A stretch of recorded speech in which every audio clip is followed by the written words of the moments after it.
suivez de partout, bonjour à toutes et à tous et bienvenue. Alors, comment la Cour constitutionnelle qui s'était déclarée incompétente pour juger un ancien Premier ministre, là j'ai fait allusion à Augustin Matata Mponyo sous l'ère du président Dieudonné Kalouba, aujourd'hui se déclare compétente pour juger la même personne sous la présidence de Dieudonné Kamoleta. Beaucoup se posent cette question sur la capacité ou bien la compétence ou non de la Cour de juger un ancien Premier ministre, là où certainement les lois congolaises ou bien la loi congolaise reste muette, un peu floue par rapport au jugement, aux actes posés par un ancien Premier ministre d'Iran.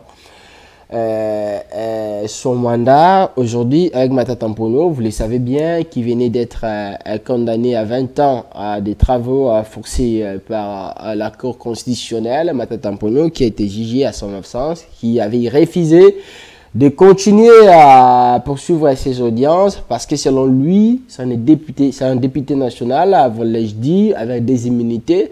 La Cour devrait d'abord commencer par demander l'autorisation d'élever des immunités au niveau de l'Assemblée nationale, comme c'était passé avec l'ancien ministre des Finances, Nicolas Kazadi. Ce n'est pas ce qui s'est passé avec Matata Mponyo, au moment où la Cour, elle aussi, a donné ses raisons, disant s'en foutre de ce qu'on parle des immunités au niveau de l'Assemblée nationale, car l'impunité ne permet pas comment les immunités plutôt ne permettent pas à l'impunité. Comment analyser cette affaire, les décisions prises par la Cour? Est-ce que Matata Mponyo aujourd'hui a toujours des moyens de faire écho au moment où on dit que les arrêts de la Cour constitutionnelle sont irrévocables? Est-ce qu'il sera-t-il condamné, arrêté à l'extrémisme, justement? Les réponses, c'est tout à l'heure. Vous aurez aussi, on aura aussi l'occasion de parler sur la saisie des biens de Joseph Kabila, ancien président de la RDC. Vous savez, vous avez pris connaissance de ces communiqués de Constant Moutamba, le garde des Sceaux, qui avait ordonné, comme d'habitude, au procureur de passer à la saisie des biens de l'ancien président Joseph Kabila. Certainement, dans les prochains jours, il y aura un procès qui sera ouvert à son encontre. Lui qui était annoncé par la Radio France Internationale du côté de Goma, une information contestée par sa famille politique, d'ailleurs son parti qui a été suspendu par le ministre de l'Intérieur, Jacques Mahen Chabani. Alors, pour répondre à toutes ces questions liées à cette affaire de Matata ou encore à Joseph Kabila, un ancien Premier ministre ou ancien président de la République démocratique du Congo, messieurs et dames, nous recevons pour vous plutôt Maître Cédric Antomba. Bonjour Maître et bienvenue. Bonjour Monsieur Daniel Roland, merci beaucoup de votre invitation et fortement ravi de vous revoir encore. Alors il y a plaisir Maître Cédric, ça fait, je m'en suis vu à notre dernière émission, c'était au mois de janvier, donc il y a plus de 3 mois où on n'avait pas tourné les émissions. Il y a un plaisir de vous retrouver aujourd'hui dans cette interface, surtout avec des thématiques tellement importantissimes. Beaucoup se posent des questions, certainement beaucoup de questions, même nous-mêmes, parce qu'on n'est pas juriste, on n'est pas spécialiste en la matière. Il fallait avoir quelqu'un qui maîtrise cette matière pour avoir des réponses claires, des précisions. Quant à ce dossier, alors, Maître Cédric, d'entrée, déjà, on va commencer avec le dossier. Augustin Matata Mponyo, on avait déjà discuté avec vous sur ce plateau à plusieurs reprises, mais aujourd'hui, ce dossier prend un autre tournure. Matata Mponyo aujourd'hui est jugé. La Cour constitutionnelle pense être compétente pour les juger. Aujourd'hui, il est condamné à 20 ans de travaux forcés. D'abord, d'une manière générale, comment vous analysez cette affaire de Matata Mponyo liée au dossier Boukan Alodjo? Merci beaucoup, Monsieur Daniel Roland, pour la question posée. En principe, je précise d'abord que Matata Mponyo n'est pas condamné. Ce n'est que le ministère public qui a sollicité par son réquisitoire la condamnation de Matata Mponyo à 20 ans d'emprisonnement. Nonobstant les autres qui sont bien entendu concernés aussi par la même décision. Mais je crois que l'hypothèse de Matapogno est beaucoup plus bat son plein au regard de sa qualité et au regard, bien entendu, de péripéties qu'il y a eu au niveau de la Cour de cassation. D'abord, la Cour constitutionnelle elle-même, qui avait prononcé une décision d'incompétence, et puis, en renvoyant l'affaire, et puis la Cour de cassation est venue être saisie. Après sa saisine, celle-ci a aussi estimé que une question d'ordre constitutionnel s'était posée, au point que la Cour constitutionnelle pouvait bien évidemment prononcer une décision sur le contrôle de constitutionnalité, si oui ou non les termes à l'occasion et dans l'exercice de sa fonction renvoyaient à l'ancien Premier ministre ou au Premier ministre en exercice. Et puis en même temps, aussitôt que la Cour de cassation a saisi, bien entendu, la Cour constitutionnelle, par voie d'exception de constitutionnalité, parce qu'il faut par voie d'interprétation, bien entendu, puisqu'il faut avouer que dans notre pays, seule la Cour constitutionnelle est compétente pour des questions d'ordre constitutionnel, c'est-à-dire pour des questions de contrôle des constitutionnalités. Lorsqu'on estime qu'une matière prouvue par la Constitution prête sujet à caution, on peut saisir la Cour constitutionnelle pour son interprétation. Parce que les juridictions inférieures, on n'est pas dans le cadre d'un contrôle diffus de la Constitution, mais on est dans le cadre d'un contrôle en tout cas qui est bien reconnu qu'à la Cour constitutionnelle, aussi bien par voie d'exception que par voie d'action. Par voie d'exception, c'est-à-dire que si par exemple une partie concernée dans un litige réalise que la loi éventuellement applicable dans un litige en question est absolument inconstitutionnelle, ou la loi qui a été appliquée est inconstitutionnelle, elle peut saisir la Cour constitutionnelle, n'est-ce pas, en soulevant l'exception de constitutionnalité devant une juridiction. Et de ces faits, la juridiction doit surseoir à statuer pour saisir la Cour constitutionnelle. En même temps, il ne peut pas toujours s'agir de la partie concernée dans un litige. Même la juridiction qui veut appliquer une loi quelconque, quand elle estime que cette loi semble être inconstitutionnelle ou bien avoir un peu des écueils d'inconstitutionnalité, elle peut saisir la Cour constitutionnelle. Mais dans les cas d'espèce, il ne s'agissait pas bien entendu de l'exception de constitutionnalité ou bien l'inconstitutionnalité par voie d'action. Par voie d'action, c'est-à-dire qu'une personne, sans qu'il ne soit à l'origine d'un quelconque litige, elle saisit directement la Cour constitutionnelle pour que la Constitution puisse déclarer la loi qui existe inconstitutionnelle. Mais dans les cas d'espèce, il s'agissait bien entendu d'une question d'interprétation de la Constitution, c'est-à-dire il appartenait à la Cour constitutionnelle de donner la portée réelle, le sens exact de l'article 164, de telle manière que la Cour de cassation puisse se situer. Et dans ces mêmes contextes, la Cour constitutionnelle, lorsqu'elle s'est saisie de la question d'interprétation, au lieu d'interpréter, n'est-ce pas, la loi, elle a réalisé que la question pour laquelle elle s'est trouvée saisie, elle était une question qui l'obligeait à se déclarer compétente. C'est-à-dire, c'était une question qui rentrait dans la chaîne de ses compétences. C'est dans ces contextes... Là, la Cour la remarque justement après la présence de l'arrivée des données comme l'État, parce qu'on va se souvenir, c'est la même Cour qui s'était déclarée incompétente. C'est pourquoi c'est d'ailleurs ça la question. Beaucoup se posent la question comment la même Cour, parce que la Cour qui est là pour interpréter par ses arrêts si telle ou telle juridiction est compétente ou bien si telle loi respecte les prescrits de ce qui est prévu par la Constitution congolaise. Qu'est-ce qui s'est passé aujourd'hui? Vous, comment vous trouvez? Vous allez répondre, vous allez continuer avec l'idée et puis vous répondez à cette question sur la compétence de la Cour aujourd'hui.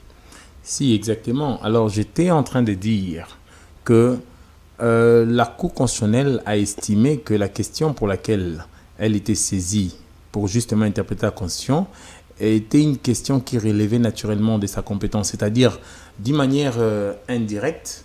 C'est vrai qu'elle a été saisie directement pour l'interprétation, mais elle a estimé qu'au fond, puisqu'il s'agit d'une question d'ordre pénal, concernant bien entendu le Premier ministre Matata Ponyo, comme pour dire l'ancien Premier ministre Matata Ponyo, elle était compétente. C'est ainsi qu'elle a repris la question pour justement les traiter et donner sa réponse. Mais à la question de savoir comment la Cour,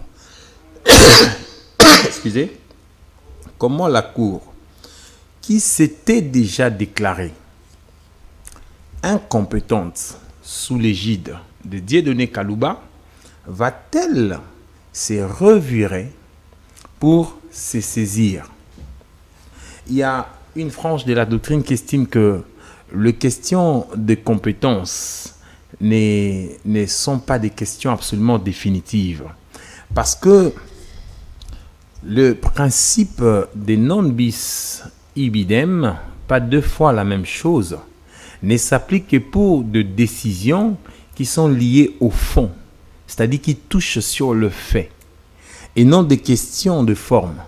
Parce que dès lors que le juge se limite en la forme ou sur la forme, il n'aura pas dit les droits sur le fond. Le fond est resté pendant. Mais qu'à cela ne tienne, les décisions de la Cour constitutionnelle sont non seulement inattaquables, mais aussi absolument irrévocables. Et les décisions de la Cour constitutionnelle, dès lors qu'elle les rend, la Cour est dessaisie. Elle a déjà prononcé sa décision, voire des principes. Mais dans la pratique judiciaire constitutionnelle congolaise, il y a plusieurs décisions de notre Cour constitutionnelle qui font l'objet de revirements. Parce que de principe, pour qu'une Cour constitutionnelle soit-elle, puisse être ressaisie ou se ressaisir sur la même question sur laquelle elle s'est déjà prononcée, en principe, il doit s'agir peut-être d'un recours à la correction d'une erreur matérielle, ou bien aussi un recours pour l'interprétation de sa propre décision. C'est là et des droits. Mais revenir sur la question sur laquelle elle s'est prononcée, c'est très difficile. Pourquoi? Parce que pour des juridictions inférieures, lorsqu'une juridiction se déclare incompétente, pour qu'elle se saisisse de la même question pour laquelle il y a eu une déclaration d'incompétence, en principe, il faut que la partie qui est sujette au contentieux puisse faire appel à la décision, dès lors que la décision d'appel annule celle par laquelle le juge s'est déclaré incompétente. C'est ainsi que la partie concernée peut ressaisir la même juridiction, n'est-ce pas, pour incompétence. Il peut aussi s'agir, bien entendu, d'une question d'incompétence soulevée devant la juridiction, mais cette fois-là, excusez, mais cette fois-là, la partie qui soulève la question des compétences, elle ne saisit pas directement la Cour, elle va saisir peut-être la juridiction d'appel, et celle-ci peut aussi se voir être soupçonnée, n'est-ce pas, par une procédure de renvoi des juridictions. C'est-à-dire, dès lors qu'on prononce la décision, on peut revenir à la même juridiction, et la même juridiction peut justement se voir être soupçonnée par voie des renvois des juridictions, auquel cas l'affaire lui sera ravie. Ça, c'est le principe du droit, M. Daniel Roland. Vous voyez un peu la technique juridique pour que la juridiction se ressaisisse de la même question pour laquelle elle s'est déjà prononcée. Mais dans le cas d'espèce, nous avons une juridiction qui est au sommet, n'est-ce pas, de la pyramide judiciaire. Et puisque la Cour constitutionnelle est une et exclusive, dans son ordre, elle n'est que celle, dès lors qu'elle rend la décision, juridiquement parlant, parce que la science a une vérité, peut-être qui s'écarte ou qui se distancie largement de la vérité judiciaire. La science voudrait que lorsque la Cour s'est prononcée, elle se limite là. Mais le plus grand problème, M. Daniel Roland, réside beaucoup plus sur comment dirais-je, la régularité de la décision d'incompétence. Est-ce que la Cour constitutionnelle était vraiment incompétente pour juger un ancien Premier ministre? C'est cela le problème. Est-ce que la question qui s'est posée était-elle réellement une question d'incompétence? À partir du moment où le constituant, lorsqu'il traite de la question de compétence de la Cour constitutionnelle, elle dit que la Cour constitutionnelle est le juge pénal du président de la République ainsi que du Premier ministre pour des infractions politiques, de haute trahison, de délits d'initié, d'outrage au Parlement pour les premiers ministres, ainsi de suite, et puis l'infraction de droit, pour les infractions de droit commun commises pendant l'exercice ou à l'occasion de l'exercice de leurs fonctions. De cette disposition, certains disent que la Constitution a abordé cette question que dans les contextes d'un Premier ministre en exercice, comme pour dire qu'elle n'a pas entendu voir un Premier ministre après l'exercice de sa fonction être poursuivi par le procureur général après la Cour constitutionnelle. Alors que... Donc dans ces cas-là, il n'y a pas de jurisprudence. Exactement, il n'y a pas. Il n'y a pas parce que c'est la première fois qu'un ancien Premier ministre soit poursuivi devant la Cour constitutionnelle. Et en même temps, on ne pourra pas lire en partie la disposition de l'article 164. Je m'en vais faire un petit chiasme. Non pas pour critiquer virilement la décision de Dieudonné Kalouba, parce que d'après moi... Non, Kalouba d'abord, parce que la décision d'incompétence était celle de Kalouba. Pourquoi? Parce que lorsque la loi dit de poursuite, n'est-ce pas, pour les infractions commises pendant l'exercice de leurs fonctions et à l'occasion de l'exercice de leurs fonctions, les termes pendant l'exercice doivent nous dire au moins quelque chose. Ça veut dire une infraction est commise pendant qu'il exerce sa fonction de Premier ministre, c'est-à-dire sous ce mandat-là, sous cette fonction-là. Vous voyez? Mais quand on dit à l'occasion de, certains pensent que à l'occasion de renvoie bien évidemment aux actes commis alors qu'il n'est plus, c'est-à-dire aux actes commis pendant cet exercice, mais dont la poursuite intervient après l'exercice. Mais je n'aimerais pas trop m'incruster dans le débat d'incise ou sémantique à l'occasion de, parce que ce n'est pas aussi anodin que le législateur ait prévu les termes, l'infraction commise pendant l'exercice de la fonction et l'infraction commise à l'occasion de l'exercice de la fonction. Parce que, M. Daniel Rolland, si vous n'êtes plus Premier ministre, on peut dire que les infractions que vous avez commises pendant que vous étiez Premier ministre, ce sont les infractions commises à l'occasion de votre fonction de Premier ministre. Et si aussi on veut vous poursuivre pour les infractions commises pendant ces moments-là, on peut dire que ce sont des infractions commises pendant l'exercice de votre fonction. C'est presque la même chose. Ça, il en va de même, mais l'incidence est absolument non anodine. Hein? Pourquoi? Parce que, M. Daniel Rolland, il faut reposer notre vue juridique sur la manière dont le constituant aborde la question.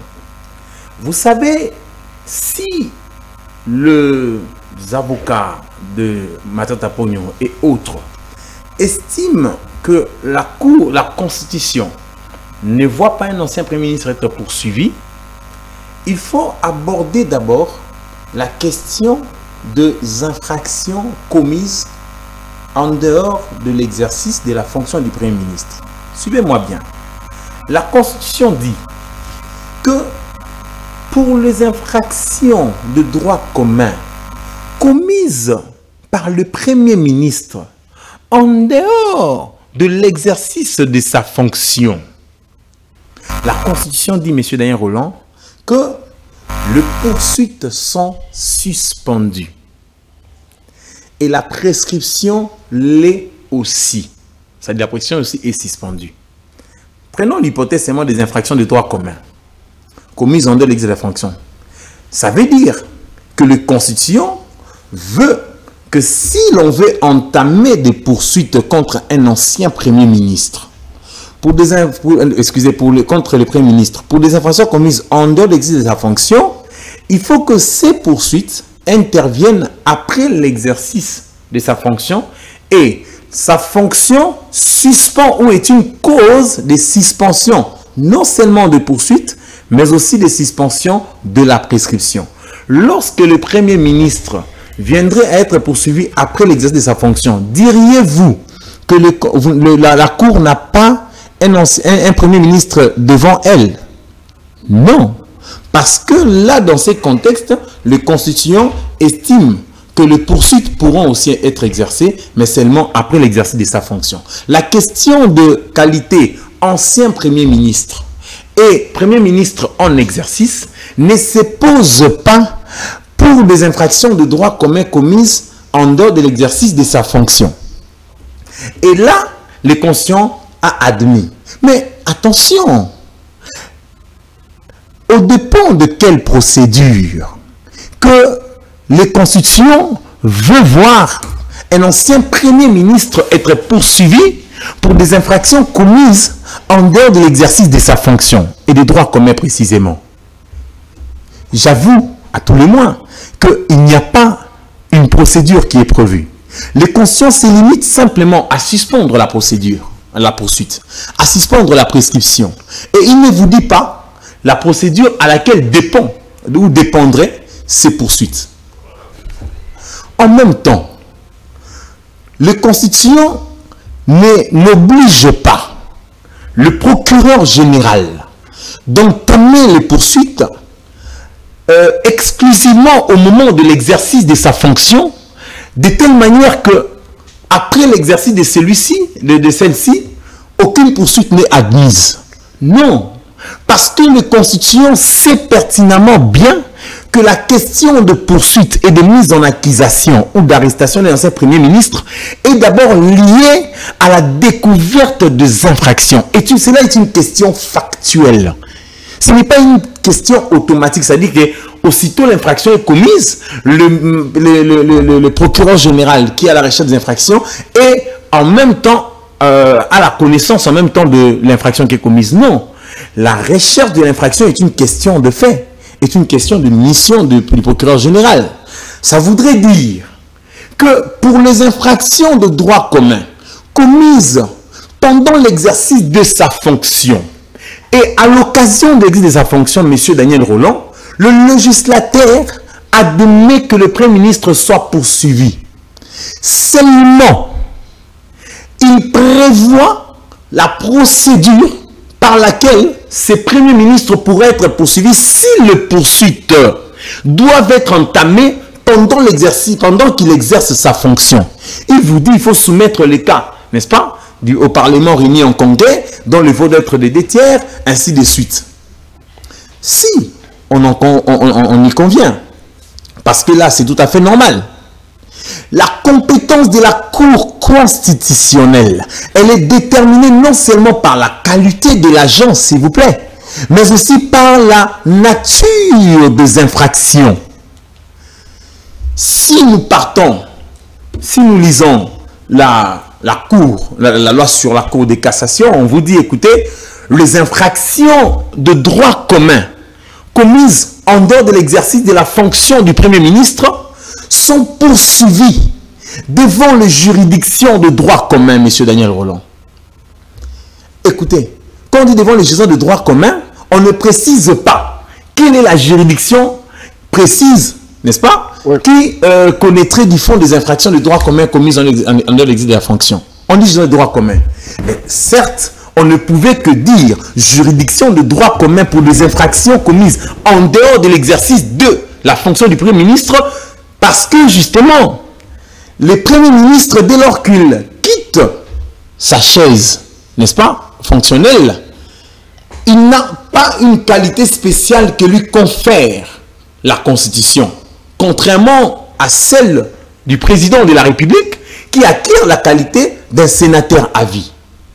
C'est ainsi que le législateur a compris que non, pour lui, je n'ai pas à prévoir une juridiction précise. Je renvoie la question devant les de droit commun. Et quand vous arriverez, le poursuite, M. Daniel Rolland, aussi bien pour les infractions de droit commun, politique, ainsi que celles commises pendant l'exercice de la fonction ou à l'occasion, sont des poursuites qui peuvent être entamées pendant qu'il exerce sa fonction ou après qu'il exerce sa fonction. Mais je précise un élément, que lorsque le poursuite contre un ancien Premier ministre vient à être exercé après l'exercice de la fonction, ce n'est pas la question de la compétence qui doit se poser, parce que la compétence ne renvoie pas sur la qualité ancien ou premier, mais la compétence renvoie beaucoup plus sur la nature de l'infraction commise. Vous amenez Matata Ponyo devant la Cour de cassation, on vous dira que la Cour de cassation, elle est une juridiction de droit commun. Comme le détournement des affaires Boukangalonzo a été exécuté, a été commis pendant l'exercice de sa fonction, il n'y a que la Cour constitutionnelle qui est compétente. Parce que l'infraction a été commise pendant ou à l'occasion.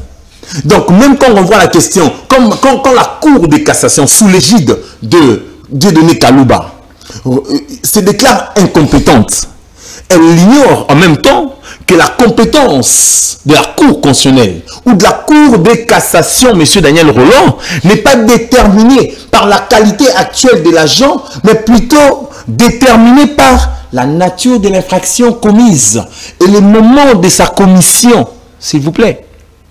Et donc, dès lors que je parle de la nature de l'infraction commise, diriez-vous que, comme il est sénateur, il faut le poursuivre devant la Cour de cassation parce que l'infraction était concernée la haute trahison?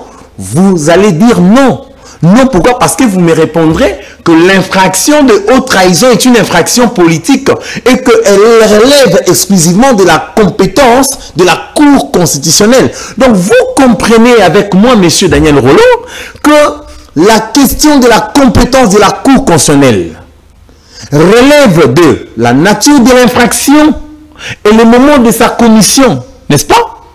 Si il est question d'infraction politique, même s'il n'est plus Premier ministre, vous ne diriez pas qu'il faut le poursuivre devant la Cour de cassation. Parce que là-bas aussi, on vous dira que le Constitution a suspendu le poursuite et la prescription que pour des infractions de droit commun commises en dehors de l'exercice de sa fonction et que la loi particulière sur la Cour de cassation ou je crois bien la Cour de cassation et bien la Cour constitutionnelle prévoit que les infractions de droit commun commises en dehors de l'exercice de la fonction, ce sont les juridictions de droit commun qui vont les connaître. Donc, pour finir, Monsieur Daniel Rolland, vous comprenez que dès lors que les constitutions a prévu la procédure au dépend, n'est-ce pas, de laquelle dépendrait le poursuite qui voudront bien s'exercer pendant l'exercice de sa fonction. C'est la position qui est prévue.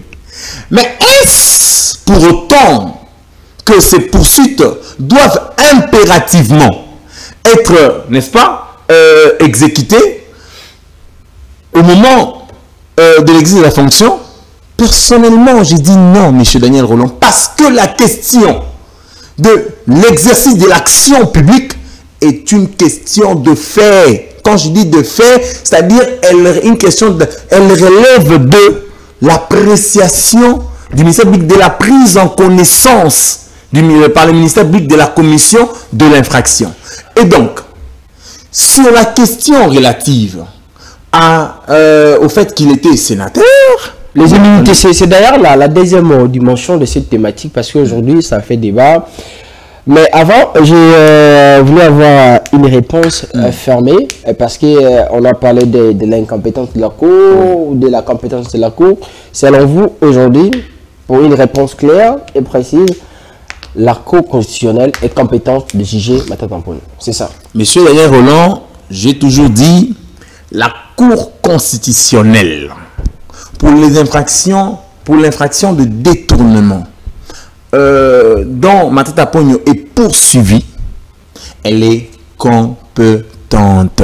Alors, mais seulement l'irrécevabilité de l'action ne tient pas à la compétence de la Cour. Parce que celle-ci, excusez-moi, celle-ci est déterminée par la nature de l'infraction et les moments de la commission de cette infraction-là.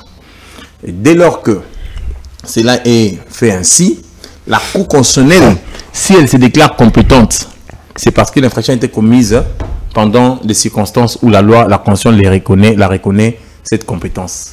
Seulement, il y a une question de procédure. Par quelle procédure devrions-nous poursuivre un ancien Premier ministre? C'est ça la meilleure des questions. Puisque les questions de compétences sont réglées, et que la Constitution a prévu la procédure à laquelle dépendrait des poursuites contre un Premier ministre en exercice, mais elle n'a pas prévu la procédure de laquelle dépendraient les poursuites qui seront exercées après l'exercice de sa fonction. Et là, donc vous comprenez, c'est ça le grand problème. Le problème, ce serait l'irrécevabilité pour le défaut de procédure. Et cette procédure-là peut faire que Matata Tampono puisse dire que la Cour n'est pas compétente plutôt à les poursuivre. Maintenant, il y a défaut de procédure, comme je disais, mais il faudrait préciser un élément, M. Daniel Roland. La compétence d'une juridiction, de principe, excusez-moi très bien, j'ai dit en principe, la compétence d'une juridiction se détermine au moment de poursuite. Voyez-vous? Parce que c'est lorsque on exerce l'action publique, une personne peut avoir une qualité X, il commet des infractions sous cette qualité-là, et puis quand il quitte la fonction, n'est-ce pas, M. Daniel Roland, il acquiert une fonction, mais laquelle fonction fait dépendre les poursuites, n'est-ce pas, à certaines procédures. Diriez-vous que comme la personne n'avait pas cette qualité ici, pendant les moments où il commettait ses infractions, et qu'il faut nécessairement le poursuivre devant la juridiction, n'est-ce pas, qui était compétente au moment de la commission de l'infraction? Je dirais non. Vous voyez, M. Daniel Roland? Non, pourquoi? Parce que la compétence se détermine au moment de la qualité actuelle de l'agent. Je vous donne un exemple. Vous êtes un bourgmestre, vous êtes justiciable devant le tribunal de grande instance. Vous devenez un directeur d'administration publique. Vous allez être jugé devant la cour d'appel.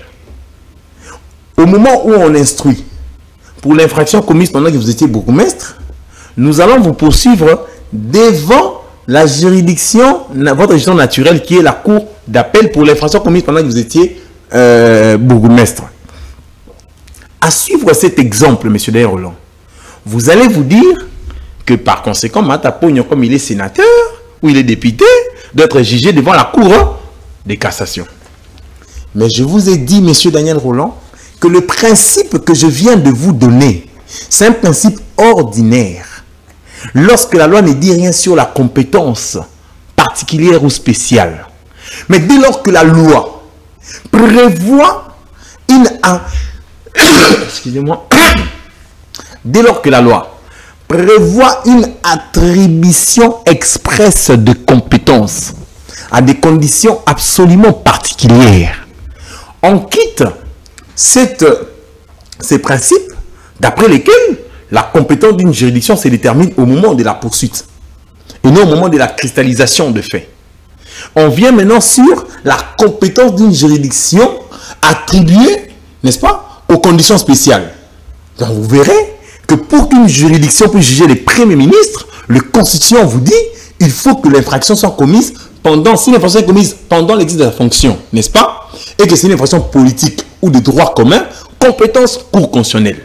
Il vous dit, et dans ce contexte-là, si les poursuites viennent à être entamées après l'exercice de sa fonction, la question serait seulement celle de la prescription de l'action publique. Ça veut dire, le Premier ministre qui n'a pas été poursuivi pendant l'exercice de sa fonction, dès lors que les poursuites viennent être entamées après l'exercice de cette fonction, on ne dirait pas question de compétence. Non, on va se poser plutôt la question sur la prescription. Ça veut dire, si le procureur, pendant une année, n'a pas exercé de poursuite contre un ancien Premier ministre, si l'infraction était punissable d'une année, ou de 2 ans, d'une année ou de 6 mois, retenez qu'il ne sera plus poursuivi.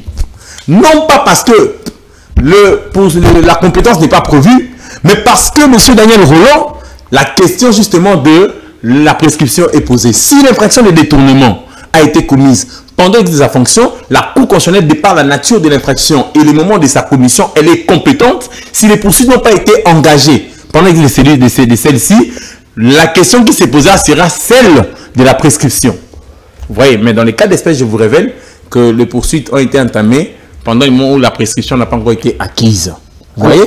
Donc, alors, si j'ai de bonne mémoire sur votre question, j'avoue que la Cour constitutionnelle, elle est compétente, monsieur Daniel Rolland, parce que vous avez besoin d'une question ferme, d'une réponse ferme. Elle est compétente, mais il y a défaut de procédure. Mais la procédure, maintenant, monsieur Daniel Rolland, à respecter cette fois-là, c'est celle, n'est-ce pas, qui se rapporte à la qualité de l'agent au moment de la poursuite. C'est pourquoi nul n'a contesté la compétence de la Cour constitutionnelle sur la procédure entamée par les procureurs. La question qui se pose avec acuité dans le chef des avocats de Matata Pogno, c'est plutôt celle de la demande des immunités. C'est-à-dire l'objet pour lequel... C'est d'ailleurs ce que je disais, on avait annoncé, c'est la deuxième dimension de cette émission. Alors, vous êtes sur CMS13 Télévision, c'est Interface, votre émission. Nous recevons pour vous Maître Céline Toumba. On est en train de parler de cette histoire du dossier Aboukangalonjo avec l'ancien Premier ministre Augustin Matata Pogno, devenu député national aujourd'hui, qui est suivi poursuivi plutôt par la justice congolaise, notamment par la Cour constitutionnelle qui s'est déclarée compétente, avec le président Dieudonné à Kamoleta plutôt. Alors, la deuxième dimension de cette thématique, on va parler de cette histoire des immunités. Ça fait débat. Matata Pogno dit on ne devait pas les poursuivre comme ça, sans pourtant passer par l'Assemblée nationale. Vous avez suivi la réaction du président de l'Assemblée nationale, Caméré, qui a demandé à la Cour constitutionnelle de respecter la procédure, parce qu'on dit toujours que le droit, c'est aussi le respect de la procédure. Alors, quelque chose que la Cour a boudé, la Cour s'est dit, vous avez suivi les procureurs après la Cour constitutionnelle, qui a dit que les immunités ne renforce pas l'impunité. Je ne sais pas s'il a dit ça ici, mais c'était dans ce sens-là. C'est pas parce qu'on a des immunités qu'on doit commencer à encourager les impunités et tout ça. Ma tête qui a boudé, qui a pris la décision de ne plus commencer à participer à des séances, parce qu'il s'est dit il faut passer d'abord par l'Assemblée nationale, même si le procureur a demandé qu'on puisse les condamner à 20 ans, c'est une demande, comme notre SDC vous avez dit, à 20 ans des travaux forcés avec des amendes, certainement, 10 ans d'éligibilité comme aux élections. Alors, on va prendre cette dimension des immunités, même si on dit que ces procès avaient commencé avant que Matata Pogno puisse devenir député national. Comment vous analysez cette histoire des immunités? Est-ce que Matata qui a raison, soutenu par Vital Kamerhe et les membres de l'Assemblée nationale, ou bien la Cour a raison de bouder cette histoire des immunités et de continuer avec ces procès? Merci beaucoup, monsieur Daniel Rolland, pour cette question. Monsieur Daniel Rolland, je tiens à préciser que, comme d'aucuns ne l'ignorent, les immunités sont prévues à l'article 107 de la Constitution de la République. Les immunités en question sont de deux natures. D'une part, les immunités de fond et des immunités de forme. La Constitution ne prévoit pas cette répartition telle, mais c'est la doctrine qui essaie un peu de détailler sur. Mais je rappelle quand même que les immunités ne sont pas factuelles. Les immunités ne sont pas factuelles. Les immunités sont plutôt fonctionnelles. Et ça, c'est d'un point de vue pénal. Et les immunités ne valent que pour les arrestations et les poursuites. Et non pour des actions en pleine instance. Ça, il faut qu'on retienne ça à vie. C'est-à-dire, dès lors qu'une action a été exercée devant une juridiction, le Parlement, Assemblée nationale, Palais du peuple, Sénat, n'a pas la compétence ni le pouvoir, non seulement d'ordonner la suspension de procédures entamées, mais aussi n'a pas la compétence de demander à la Cour constitutionnelle de respecter la procédure. C'est un faux débat. C'est non seulement un faux débat, mais cela enfreindrait davantage l'indépendance de la justice. Celui qui applique les lois, c'est bien évidemment la Cour ou les juridictions. Ça voudrait dire, M. Daniel Roland, que dès lors qu'une cour a été saisie par le procureur de la République en violation de procédure, Matata Ponyo n'a pas à défier la cour pour ne pas se présenter devant la justice. Non. Parce que dès lors qu'une cour est saisie, il n'y a que deux conséquences. La première, lorsque vous soulevez des préalables ou des exceptions, au dépend desquelles l'action publique devait être exercée, la cour, M. Daniel Roland, ne va pas dire, écoutez, je sursois à statuer, parce que la procédure n'a pas été respectée. Le Parlement non plus n'a pas à dire à la Cour de respecter la procédure. La Cour va connaître du fond de toutes les infractions ou de l'infraction pour laquelle elle a été saisie. Et la Cour, avant de prononcer, va d'abord examiner la forme, M. Daniel Roland. Quand elle examine la forme, c'est alors qu'elle peut se dire, écoutez, dans le dossier, il n'agit pas la demande, n'est-ce pas, de lever d'immunité de Matata Ponyo en tant que député ou sénateur pour les infractions, n'est-ce pas, pour lesquelles il est poursuivi. Par conséquent, la Cour va décréter l'irrecevabilité de l'action pour laquelle le procureur général, après la Cour constitutionnelle, l'a saisi.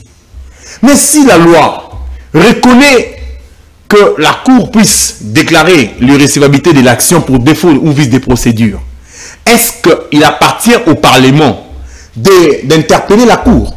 Il appartient au Parlement d'apprécier le procédure sous forme d'acharnement contre Matata Ponyo? Je dis non. L'indépendance de la justice est garantie. Le Parlement fait partie du pouvoir législatif. La Cour constitutionnelle fait partie du pouvoir judiciaire. Et le pouvoir judiciaire est absolument indépendant du pouvoir législatif. C'est ainsi que, à une cour telle que la Cour constitutionnelle, il n'est pas question à monsieur le président de la Cour du Parlement ou de l'Assemblée nationale de pouvoir dire, écoutez, c'est de l'acharnement, ainsi de suite. Non. Dans ce cas, la réaction du président de l'Assemblée nationale, Vital Kamerhe, est biaisée. Bien entendu, non. D'après moi, en fait, les immunités, combien de fois on doit solliciter la levée des immunités?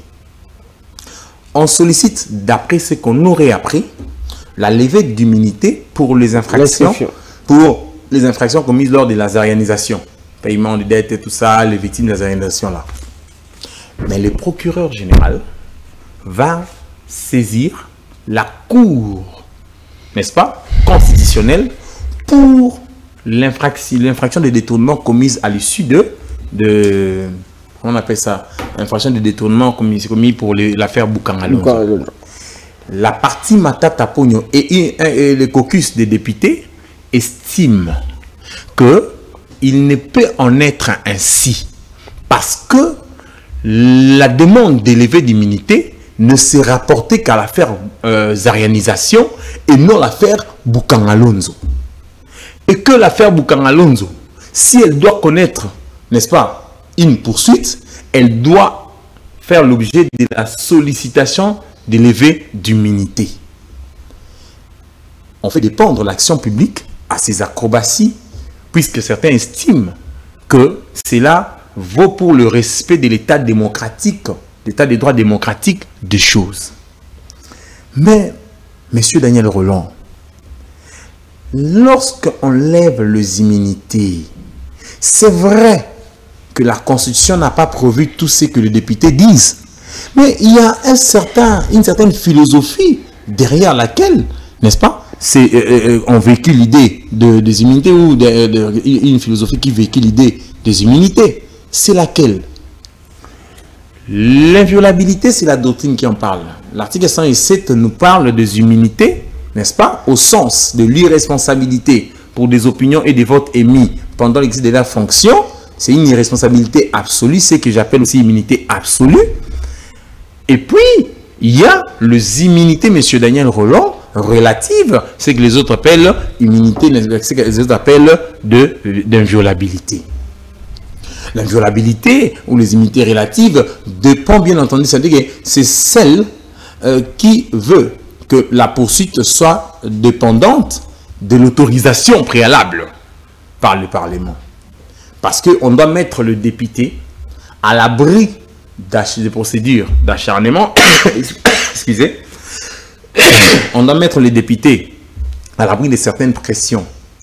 Mais le Parlement, Monsieur Daniel Rolland, n'a pas la compétence d'apprécier la gravité de faits pénaux pour que le procureur général puisse poursuivre ou non.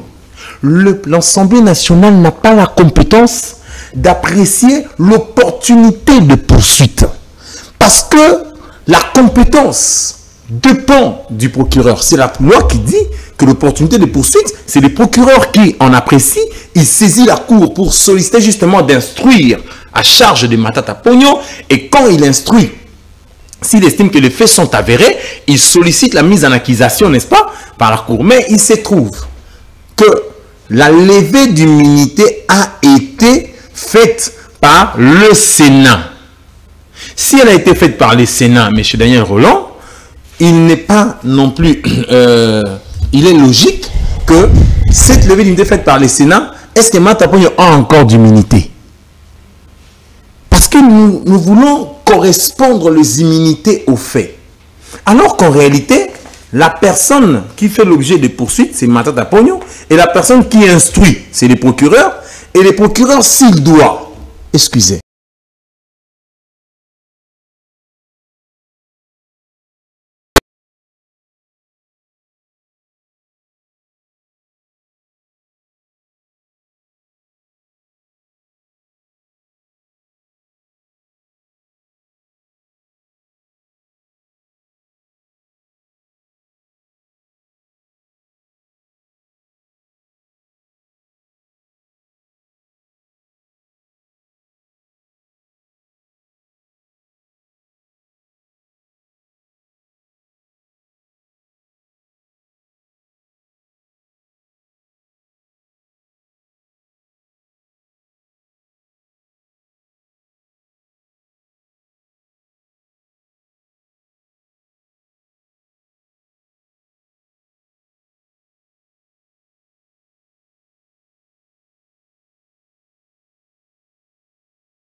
j'avais pas entendu les avocats de Mata Ponyo dire que les immunités étaient demandées pour l'affaire Bukangalonzo que pour l'affaire d'organisation.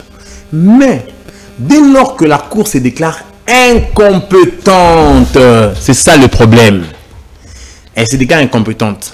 Sa ressaisine ne nécessite-t-elle pas une sollicitation de l'autorisation? J'ai dit, à mon humble avis, excusez, j'ai dit à mon humble avis, non, non, pourquoi, M. Daniel Rolland? Parce que la Cour, c'est elle-même qui s'est prononcée sur son arrêt et elle est revenue sur le même arrêt. Je ne favorise pas les procédures entamées par la Cour pour sa ressaisine. Parce que ça donne une mauvaise image de notre justice. Puisque quand vous vous déclarez incompétent, pour que l'affaire vous revienne, il n'y a que, soit par voie d'interprétation, mais le comble, c'est que ça accuse même le mot qui gangrène notre justice. Et nos députés au Parlement, s'il vous plaît, font-ils bien leur travail? Lorsque les juges sont butés à des questions bien précises, parce que vous avez entendu Kamuleta dire qu'il renvoyait, n'est-ce pas, qu'il renvoyait toutes les questions soulevées par Mata Ponyo ou tous les préalables au fond.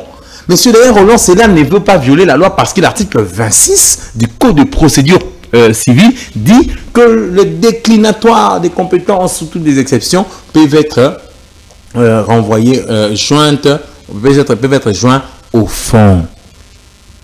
Et c'est la doctrine, s'il vous plaît, qui vient préciser qu'il est des exceptions qui ne peuvent pas être renvoyées au fond. En l'occurrence, les exceptions, les déclinatoires des compétences. En l'occurrence, les questions d'ordre public. Mais monsieur Daniel Rolland, la critique aussi logique et cohérente soit-elle la réaction de la doctrine ou la doctrine elle-même sur la question, il faut avouer que parmi les sources de droit, les sources créatrices du droit, vous avez la loi elle-même. Et la doctrine fait partie des sources absolument secondaires pour peut-être éclairer la loi. Mais dans les cas d'espèce, la Cour n'est soumise qu'à la seule autorité de la loi, de la Constitution, ainsi que de ses propres décisions. Et donc, elle ne pêche pas trop, ni moins, lorsqu'elle renvoie toutes ces questions au fond, parce que c'est la loi qui a voulu ainsi. Nos députés nationaux étaient-ils ou pour parfois consacrer certaines critiques évidentes de la doctrine dans des textes légaux, de telle sorte que le juge puisse les appliquer? Nos députés nationaux étaient-ils ou pour, dans les règlements d'ordre intérieur, s'il vous plaît, de prévoir que de faire dépendre l'autorisation de poursuite aux faits pour lesquels la levée des immunités est faite? Était-il où? Parce que la Constitution dit l'autorisation de poursuite est accordée lorsque les procureurs demandent, n'est-ce pas? Ils demandent la mise en accusation ou l'autorisation ainsi de suite. Même si le procureur a étayé ça sur des faits pénaux, où est-ce qu'il est dit que dès lors que l'autorisation a été acquise pour un fait X, il ne peut en être, n'est-ce pas, aucune procédure ou action ne peut être entamée pour un fait Y. Voyez-vous, on croit en matière d'ordre public que les députés, cela n'étant pas dit, il est tout à fait normal que nous puissions estimer que l'autorisation de poursuite a été acquise lorsqu'ils étaient au Sénat. La Cour constitutionnelle, ces décisions constituent une source de droit, même si les revirements jurisprudentiels ne sont pas vraiment, ne privilégient pas l'évolution de l'état des droits. Que dire et que faire? Donc, je pense que mon point de vue, il est quelque peu mitigé parce que d'un côté, il favorise la compétence de la Cour constitutionnelle et de l'autre, M. Daniel Rolland, de l'autre, il critique aussi virilement les revirements jurisprudentiels. D'ailleurs, je crois qu'il y a le professeur Mampouya Auguste Mampouya, qui a écrit sur la Cour constitutionnelle, la jurisprudence qui ne peut faire jurisprudence. Et celle-ci aussi, elle est une preuve éloquente. Donc, vous comprenez, M. Daniel Rolland, que, en principe, en cas d'incompétence, le principe de non bis ibidem, j'en conviens, ça s'applique que pour des décisions dont le fond a été déjà prononcé. Mais il y a aussi les principes de la force de la chose jugée. C'est-à-dire, une décision prononcée dessaisit la Cour. Elle ne peut plus y revenir. Alors, on en a aussi parlé dans cette émission sur la saisie de biens de Joseph Kabila, mais je pense que pour aujourd'hui, on doit rester avec cette histoire de Matata Ponyo, parce que là aussi, il y a beaucoup de choses à dire concernant l'imprécision, l'incompréhension des fois des lois congolaises, les législateurs congolais dans sa manière de composer les lois ou bien d'agir par rapport au jugement de telle ou telle personnalité, même avec les anciens présidents de la République, ça pose un problème. Si ça pose des problèmes avec les anciens premiers ministres, des anciens, maître, des anciens présidents de la République, je pense prochainement avec maître Cédric, et je vous promets, parce qu'on a eu quand même beaucoup de questions quant à ça, on va revenir sur cette affaire de Joseph Kabila. On dit qu'il est sénateur à vie. Est-ce que il est jugeable? Est-ce que les lois, il a, lui, quand même, comme ancien président de la République, avec cette loi sur les sénateurs à vie, est-ce qu'il y a une juridiction compétente qui peut juger Joseph Kabila? On risque de revenir sur cette histoire de Matata Ponyo, dire que telle juridiction n'est pas compétente de le juger. On va y revenir prochainement, c'est promis. Mais la dernière question, pour terminer cette affaire de Matata Ponyo avec Maître Cédric, aujourd'hui, la Cour a pris la décision, si Matata Ponyo refusé de venir à la prochaine audience, on va les juger par défaut. Est-ce que vous ne trouvez pas cette décision-là un peu dure de la part de la Cour vis-à-vis d'Auguste Matata Ponyo? Merci beaucoup, M. Daniel Rolland. Je voudrais, avant que je ne réponde à cette question, préciser sur l'incise que vous-même vous avez relevée une chose. D'ailleurs, si vous savez qu'il y a la loi de 2018 qui prévoit la procédure, n'est-ce pas, des poursuites des anciens premiers ministres et des anciens chefs de l'État. Si cette loi ne s'applique pas dans le cas de Matata Ponyo, c'est justement parce que la loi n'a pas prévu une clause de rétroactivité. Donc, c'est-à-dire qu'elle n'a pas prévu que même pour des faits commis antérieurement, n'est-ce pas, à sa mise en vigueur, le Premier ministre pourra être poursuivi au dépend de cette procédure-là. Alors, puisqu'il n'y a pas la procédure qui était prévue, c'est ainsi que on a adopté la procédure liée à la qualité des Matata. Alors, par rapport au défaut, M. Daniel Rolland, nous avons des textes particuliers, texte de la loi sur la Cour constitutionnelle et le règlement intérieur de la Cour constitutionnelle, mais il faut aussi avouer qu'à ceci, ajoutons que le Code de procédure pénale constitue le droit commun de procédure, c'est-à-dire dès lors que le texte de la Cour constitutionnelle ne prévoit pas la procédure de défaut, les textes qui régentent la matière d'ordinaire constituent un texte de référence. Et donc, la Cour est absolument compétente. Dès lors que, parce que la question sur laquelle elle statue est une question d'ordre public. On ne voudrait pas que l'ordre public soit constamment violé et demeurer éternellement, n'est-ce pas, non rétabli, parce que vous êtes un individu, vous avez lésé la nation, vous ne vous faites pas voir. Non. La loi voudrait que si, par votre refus, vous vous obstinez à ne pas venir à la Cour, vous présenter à la Cour, la loi prévoit, M. Daniel Rolland, que la Cour peut ordonner peut ordonner que la procédure soit conduite, soit une procédure par défaut. Et quand elle est une procédure par défaut, c'est-à-dire on peut vous condamner à votre absence. Vous comprenez? Donc, je le relevais aussitôt qu'il fallait aussi que Matata Ponyo puisse respecter la Cour constitutionnelle. Et le professeur Nyabiron a voulu en réalité forcer la parole de la Cour, parce que tout ce qui sort de la bouche de la Cour vaut décision, en disant qu'écoutez, il faut impérativement que vous puissiez vous prononcer, puisqu'on a l'impression que vous ne nous entendez pas.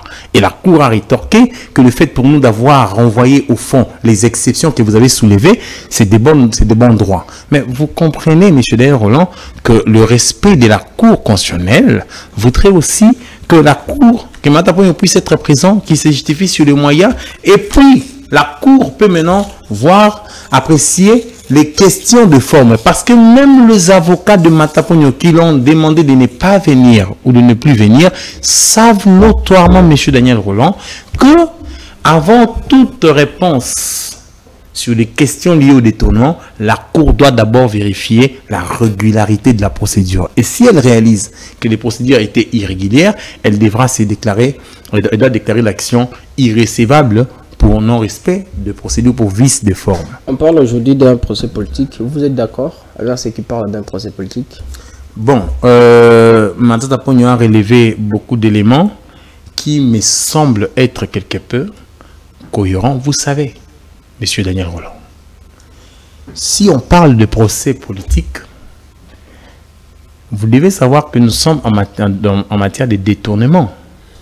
Et lequel détournement a été occasionné, s'il vous plaît, par le procédure de marché public. Or, les spécialistes en marché public vous diront, s'il vous plaît, que la personne clé dans le processus de passation de marché public pouvant occasionner un détournement, c'est le ministre du budget qui est l'autorité approbatrice du marché.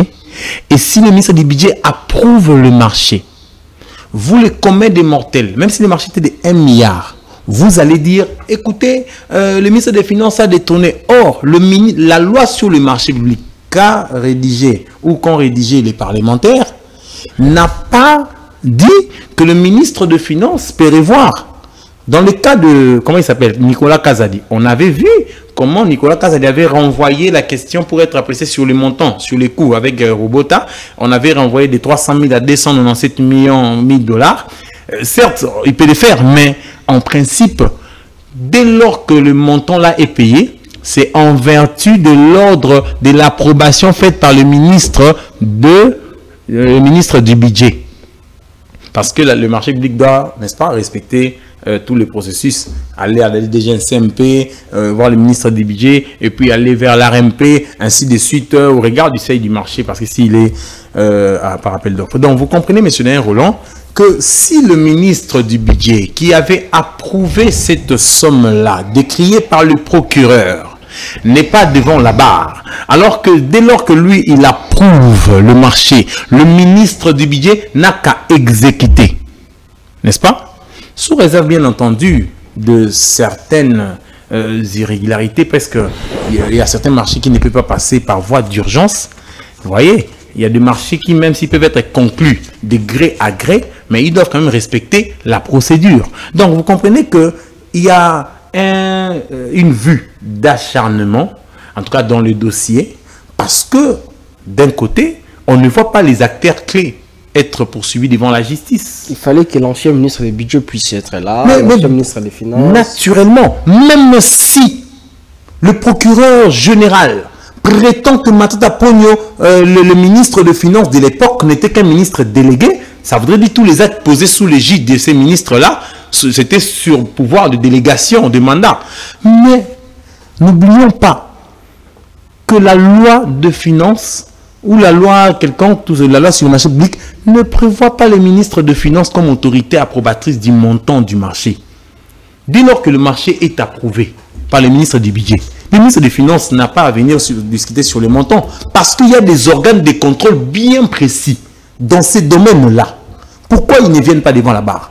Parce que le procureur général oublie, pour ne pas dire qu'il ignore que le ministre de Finances dans le domaine des marchés publics ne fait que décaisser. Et son travail depuis la nuit des temps, À part il reçoit des demandes de fonds par des bons d'engagement et puis il décaisse. Vous voyez, monsieur Daniel Roland. Mais dans le cas d'espèces, vous n'avez pas, on dit, le ministre des Finances, comme il était délégué, par Mata Ponyo, c'est Mata Ponyo qui doit répondre. Oui, on n'en disconvient pas. Mais il répond en tant que parce qu'il a décaissé le montant qu'avait bien entendu approuvé le ministre des Budgets. Mais, peut-être dans le fond du dossier, M. Daniel Roland, il faut aussi vérifier le détournement. Parce que le détournement n'est pas seulement sur le fait d'approuver. Je peux payer ou décaisser les fonds en tant que ministre des Finances, mais les fonds en question me reviennent d'une manière ou d'une autre, et qu'il y a des transactions qui se dénotent entre ministre des Finances et Goldblair ou bien des gens là. Maître Céline Toumba, vous concluez l'émission. Merci beaucoup, monsieur Daniel Roland. Je n'aimerais justement que l'on respecte bien entendu la procédure parce que la loi veut que le respect, qu'il y ait d'abord prévoyance ou prévision des infractions, de peines, mais aussi des procédures. Que nos députés fassent bien le travail qui est le leur. De peur que dans la pratique judiciaire, certaines questions se veulent être complexes au point où ça met aussi la Cour, n'est-ce pas, dans un contexte du déni, n'est-ce pas, de justice, il ne se saisit pas, alors que c'est que quand on clame sur le déni de justice, le plus grand problème, c'est sur le déni de légiférer. Est-ce que cette question a été légiférée par le Parlement? Non. Donc, bref, il y a d'un côté et d'un autre les accents politiques sur le dossier, n'est-ce pas? Et aussi les irrégularités quant à la forme et l'irrespect de la Cour par Mata Ponyo. Ça, au moins, c'est aussi à décrier. La Cour constitutionnelle, vous ne pouvez pas prêter à la Cour des intentions. Parce que le professeur Nyabirungu n'est pas né de la dernière pluie pour sécher les audiences. Il sait que même si la Cour ne répondait à la fin, la Cour n'aurait pas prononcé une décision sur les bancs. On aurait connu les fonds, tout ça. Bref, on attend la suite par rapport à la présidente de la Cour. Et si, monsieur Daniel Roland, par les intentions que vous prêtez à la Cour constitutionnelle, elle parvint par cette procédure de défaut à décrier, à dire, à se déclarer compétente, mais à dire au procureur que l'action est irrécevable pour vice des procédures. Et là, vous direz quoi? Que la Cour aurait tourné en confusion tous les collectifs de Mata et Matata. Et là, vous direz quoi? Que même les députés qui sont formés en coquisse et M. Vital Kamere se tourneraient en dérisant. Vous voyez, M. Néron? Donc, c'est pour dire enfin qu'il faut respecter la Cour puisque nous sommes dans un état de droit et ne pas prêter des intentions à la Cour, ne pas faire des suppositions ou des supputations. Attendre jusqu'à la fin. Vous voyez? Et si elle ne répond pas, et si elle répond, la question relative à la juridiction autre que celle devant laquelle Mata Ponyo pourrait se pourvoir contre les décisions de la Cour constitutionnelle, on traiterait ça prochainement. Peut-être qu'il s'agirait bien entendu de la Cour africaine des droits de l'homme, mais il y a des conditions à respecter. Maître Céline Toumba, c'est un plaisir pour nous de vous recevoir dans cette émission. Je rappelle que vous êtes aussi le secrétaire général de l'association Les Consommateurs Élysée. Merci. Avec vous, on a abordé cette question, l'affaire Boukang Alonjo, opposant à l'Essinda.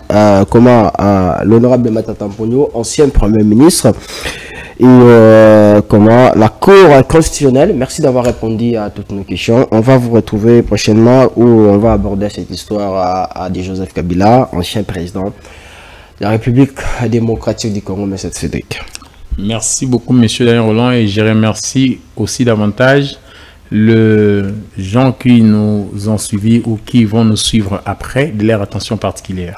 Alors, merci à toutes et à tous de nous avoir suivis. Merci à mon frère Nicolas Prince Bacha qui m'a assisté de l'autre côté. Merci à Maestro Issa Kazaka.